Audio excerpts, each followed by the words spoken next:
So, you must remember, of course, that the word play and the word game have many levels of meaning. We are accustomed to use the word play in opposition to work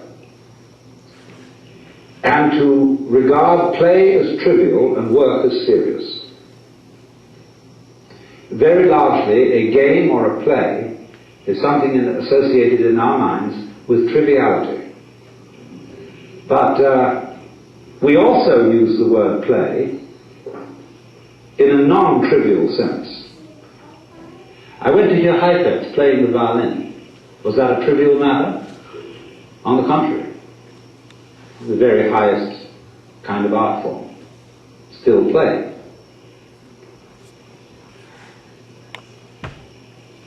The difference, you see, between seriousness and sincerity is that seriousness is someone speaking in the context of the possibility of tragedy. That there is a situation where things might go absolutely wrong. But the fundamental question must be brought forth: is God serious? And obviously the answer is no. Because there's nothing to be serious about. Because it transcends all values of what is better or worse, what is upwards or downwards, what is good and bad. It so weaves the world that the good and the bad play together, like the black and white pieces in the game of chess. The more clear your image of God, the less powerful it is, because you're clinging to it. The more it's an idol. But voiding it completely isn't going to turn it into what you think of as void. What would you think of as void? How does your head look to your eyes?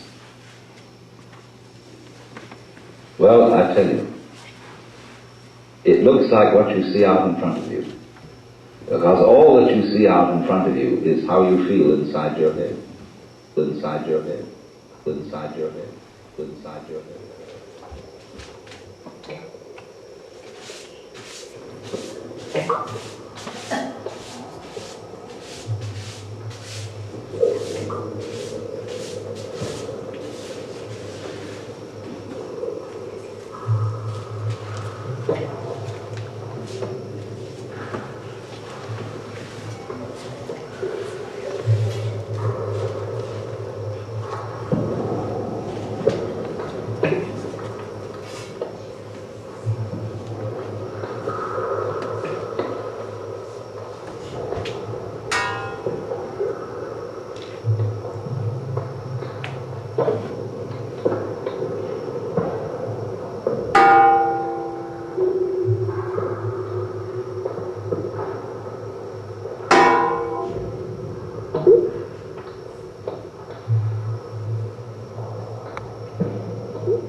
Skin divers going down below a certain number of feet, I don't know exactly how far it is, but get a sense of weightlessness.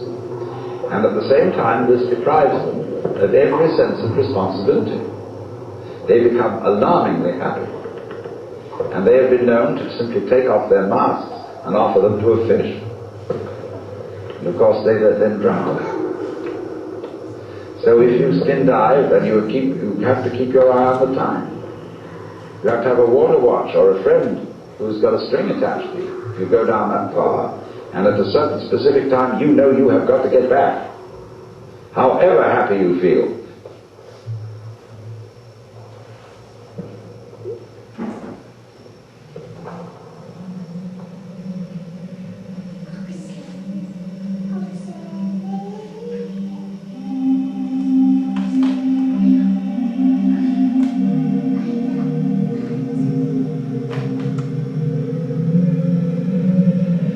can you become weightless here?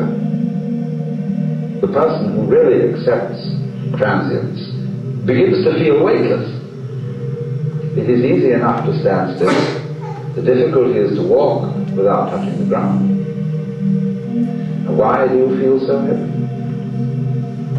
It isn't just a matter of gravitation and weight. It is that you feel that you are carrying your body around.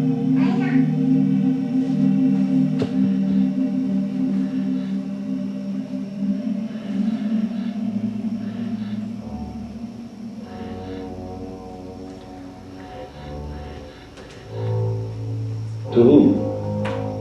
To whom? That's the question. You see? And when there is nobody left for whom the body can be a burden, the body isn't a burden. But so long as you fight it, it is.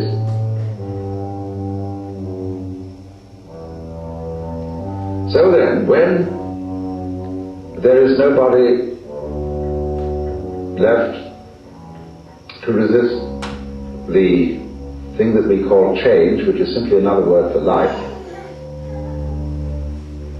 and when we dispel the illusion that we think our thoughts, instead of being just a stream of thoughts, and that we feel our feelings instead of being just feelings. It's like saying, to feel the feelings is a redundant expression.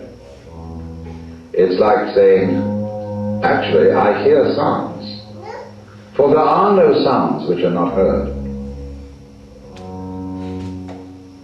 Hearing is sound. Seeing is sight. This doubling is comparable to oscillation, where there's too much feedback, where you remember in the old-fashioned telephone, where the receiver was separate from the mouthpiece, the transmitter. If you wanted to annoy someone who was abusing you on the telephone, you could make them listen to themselves by putting the receiver to the mouthpiece. But it actually didn't have that effect. It set up oscillation. It started to howl. It could be very, very hard on the ears. The same way, if you turn a television camera at the monitor, the whole thing will start to jiggle.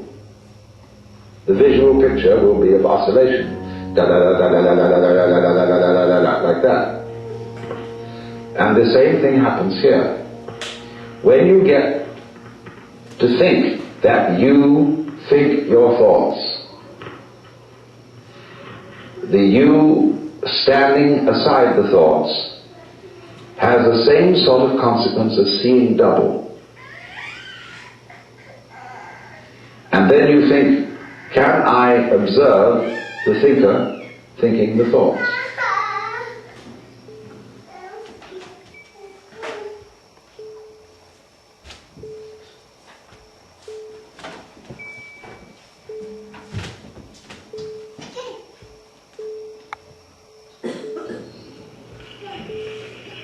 So, play is deeply the sort of thing children like to do with deep absorption and fascination, to drop pebbles into the water and watch the concentric circles of waves. Or mathematicians. They are working entirely on interesting puzzles and working out what they call elegant and beautiful solutions to these puzzles. And they can go on and on like that in absorbed meditation, spend their whole lives doing it. Or consider the musician, practicing, working out interpretations. What is he doing? He's making a series of interesting noises on instruments. And what do people like to do when they don't have to do anything? Well, as far as I can make out, as you look all over the world, they like to get together and do something rhythmic.